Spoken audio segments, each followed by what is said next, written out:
Hello all students. Today we shall going to learn your first chapter, the last lesson part 2.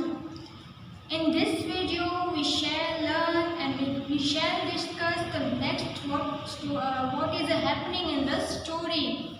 तो अब तक हमने क्या देखा है स्टोरी में, हम उसको एक बार रिमाइंड कर लेते हैं, रिकॉल कर लेते हैं।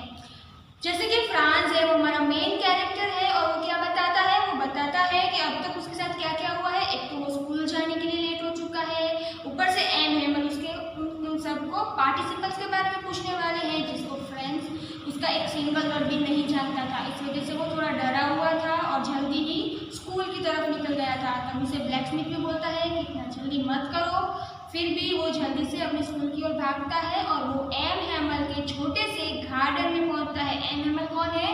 उनके फ्रेंच टीचर हैं। मैंने आपको आगे बताया था कि अब क्या होने वाला है फ्रेंच में। फ्रेंच के दो डिस्ट्रिक्ट हैं, एल्सास और जो है लॉरेंस, उन पे फ्रेंच के जो डिस्ट्रिक्ट हैं उन पे जर्मन ने कब्जा कर लिया है, पर्शिया ने कब्जा कर लिया है। तो अब क्या है, उन दोनों डिस्ट्रिक्ट के जो सारे स्कूल्स हैं वहाँ पे एक ही भाषा पढ़ाई जाएगी, जर्मन, फ्रेंच नहीं पढ़ाई जाएगी। इसलिए लास्ट लेसन है एम हैमल का, और वही अब जो फ्रेंच को अभी तक पता नहीं है वो स्कूल जाने के बाद से पता चलने वाला है। तो अब आगे क्या होता है, चलो हम पढ़ते हैं और समझते हैं। Paragraph, first paragraph of part 2 in this video. Usually when school began, there was a great bustle, which could be heard out in the street or the opening, the closing, a desk, lesson repeating in unison. अब यहाँ पे एक word है, a great bustle. अब great buster का मतलब क्या होगा? लॉट्स ऑफ नॉइज, यानी कि जब एक साथ बहुत सारे लोग होते हैं और वो जब शोर करते हैं तो कैसा शोर जो आता है वो बाहर की स्ट्रीट तक, यानी कि बाहर के रोड तक सुनाई देता था। वो शोर था किसका था? तो ओपनिंग डेस्क जो बंद करते थे, खोल रहे थे बच्चे, उसका। लेसन रिपीटेड, वो लेसन जो रिपीट कर रहे थे उसका था। यूनिसन, यहाँ पे एक और वर्ड है, lesson repeated in unison. Unison का मतलब क्या होगा? Unison means at the same time repeat lesson. वहाँ जो फ्रेंच में एक तरीका था, बच्चे कैसे पढ़ते थे, उस जो लेसन है अच्छे से याद रख सके, इसलिए वो कैसे पढ़ते थे, वो अपने हाथ है वो कान पे रख लेते थे ऐसे, और वेरी लाउडली, जितना हो सके उतना लाउडली वो बोलते थे और लेसन रिपीट करते थे। जैसे कि यहाँ पे बताया गया है, very loud with our hands on our ears to understand better and the teacher create ruler ripping on the table। और टीचर्स क्या करते थे वहाँ के जब बच्चे जो ये सब थे वो रिपीट करते थे लेसन, तब टीचर के पास एक रूलर होता था, छड़ी होती थी, वो अपने जो टेबल पे ऐसे टप टप करके वो उसका भी आवाज़ करते थे, बजाते रहते थे। But now it was a teachers create ruler also still. But अब क्या है, जब फ्रेंड्स है वो स्कूल में पहुंचता है तो क्या होता है, स्कूल में एकदम शांति है। वहाँ पे उसने जैसे सोचा था, जैसे रोज स्कूल का माहौल होता था शोर वाला, और यहाँ जो आवाज़ आती थी वो सब आवाज़ें आज कुछ भी नहीं है, एकदम शांत है, वहाँ पे कोई भी मूवमेंट नहीं हो रही है। और आगे क्या कहता है फ्रांस कहता है, I had counted on the commotion. अब यहाँ पे वर्ड है काउंटेड ऑन का मतलब क्या होगा? डिपेंडेड ऑन और। कमोशन का मतलब क्या है? कन्फ्यूजन और नॉइज। उसने सोचा कि ये जो शोर होता है रोज रोज, उसका फ़ायदा उठा के वो क्या होगा, commotion to get my desk without being seen. कोई उसको देखेगा नहीं, वैसे इस शोर का जो ये कन्फ्यूजन होगा उसे उसका जो फ़ायदा उठा के वो किसी को ना देखे, इस तरह से अपने डेस्क पे जाके बैठ जाएगा। But cause that day everything had to be a quiet as a Sunday morning। पर ऐसा कुछ नहीं होता, आज स्कूल में वैसे ही शांति है जैसे संडे के दिन होती है। संडे के दिन हमें छुट्टी होती है तो स्कूल में कैसे शांति होती है, वैसी ही शांति आज स्कूल में है। Through the window I show my classmates already in their places and M. Hamel walking up and down with his terrible iron ruler under his arm। अब फ्रांस वहाँ पे पहुँचता है और जब वो अपने क्लास के अंदर विंडो से देखता है तो वो क्या देखता है कि सारे जो उसके क्लासमेट्स हैं, उसके सारे फ्रेंड्स हैं, वो ऑलरेडी अपनी जो सीट्स हैं वहाँ पे जाके बैठ चुके हैं। और उनके जो फ्रेंच जो टीचर हैं एम हैमल, वो क्या कर रहे हैं, वो इधर से उधर ऐसे राउंड लगा रहे हैं और उन्होंने अपनी आयरन रूलर है, आयरन रूलर यानी लोहे की जो छड़ी है, वो टेरिबल इसलिए बोला है या फ्रेंच ने क्योंकि उससे उसको डर लगता है। और टीचर्स भी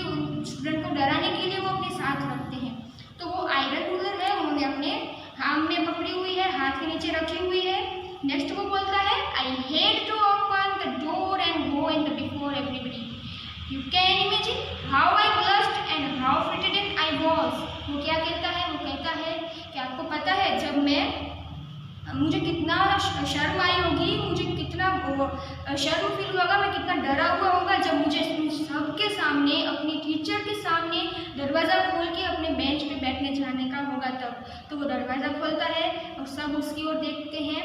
पर आज जैसे कि हम आगे देखा कि स्कूल का माहौल आज एकदम अलग है, वैसे ही उनके टीचर हैं एम हेमल, उनका बिहेव भी आज अलग है। वो क्या कहते हैं?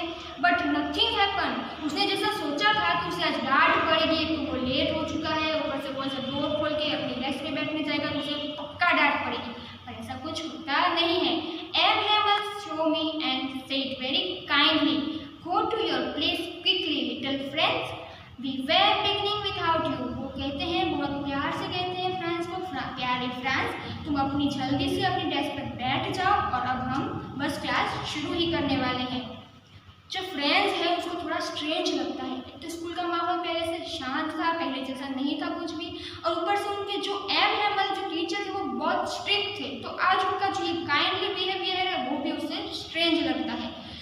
I jumped over the bench and sat down at my desk. Not till then, when I had got a little over my fright, did I see that our teacher had on his beautiful green coat, his frilled shirt and the little black silk cap. अब यहाँ पे जो French है वो अपनी जल्दी से जाके बेंच पे बैठ जाता है और वो थोड़ा सा नॉर्मल हो गया। जब वो बैठता है उसका डर थोड़ा सा दूर हो गया, और जब वो बैठता है अपने बेंच पे और अपने टीचर की ओर देखता है एम हेमल की ओर, तो एम हेमल ने आज क्या पहना है? ग्रीन कोट पहना है, फ्रिल शर्ट यानी प्लेन शर्ट पहनी है और ब्लैक सिल्क कैप पहनी है।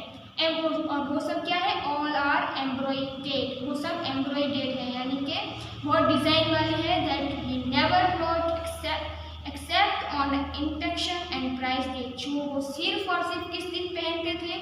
इंस्पेक्शन वाले दिन पहनते थे या प्राइज डे, जब प्राइज डिस्ट्रीब्यूशन करने का रहता था तब पहनते थे। उसके अलावा ये खास ड्रेस वो कभी नहीं पहनते थे। पर वो भी उस फ्रांस को अलग लगता है, स्ट्रेंज लगता है कि आज उन्होंने ये कपड़े क्यों पहने हैं। आगे वो बताता है beside the wall school seems so strange and solemn. यहाँ पे वर्ड है सोलेमन। सोलेमन का मीनिंग क्या होगा? सीरियस। जैसे कि हमने बोला था पहले भी, मैंने आपको बोला कि स्कूल का जो पूरा एटमॉस्फेयर है वो एकदम अलग है, शांत है, वैसे ही यहाँ पे बोला गया है कि एकदम सीरियस वाला जो है वो स्कूल का एटमॉस्फेयर है, और एम हेमल का भी। But the thing that surprised me most was to see on the back benches that were always empty the village people sitting quietly like ourselves. ये सब तो स्ट्रेंज लगता ही है फ्रांस को, पर फ्रांस को सबसे ज़्यादा जो स्ट्रेंज लगती है वो क्या बात है? वो ये बात है कि जो आज उनकी जो पीछे वाली बेंचेस थी हमेशा खाली रहती थी, एम्प्टी रहती थी, वो आज भरी हुई हैं। और वहाँ पे कौन बैठा है? विलेजर्स। कुछ विलेजर्स आए हैं और वहाँ पे वो जैसे स्टूडेंट शांत बैठे हैं वैसे ही वो उनकी तरह शांत बैठे हुए हैं। Old Hauser with his 3 cornered hat, the formal mayor, the formal postmaster and several other besides. वहाँ पे कौन कौन बैठे हैं? एक हॉशर है। एक हॉशर जो है वो विलेजर है, उसका नाम हॉशर है।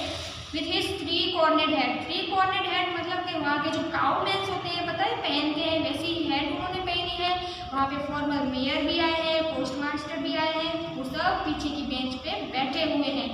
और वो सब कैसे लग रहे हैं? Everybody looks sad. वो सब कैसे लग रहे हैं? तो सैड लग रहे हैं, बहुत ही ज़्यादा। सैड क्यों लग रहे हैं? जैसे हमने बताया फ्रेंड्स को अभी तक नहीं पता है कि ये सब सैड क्यों है और सिचुएशन ऐसी क्यों है, पर मैंने आपको बताया था कि ये सब क्यों हो रहा है, क्योंकि अब वहाँ पे फ्रेंच भाषा नहीं पढ़ाई जाएगी और जर्मन भाषा पढ़ाने वाली है।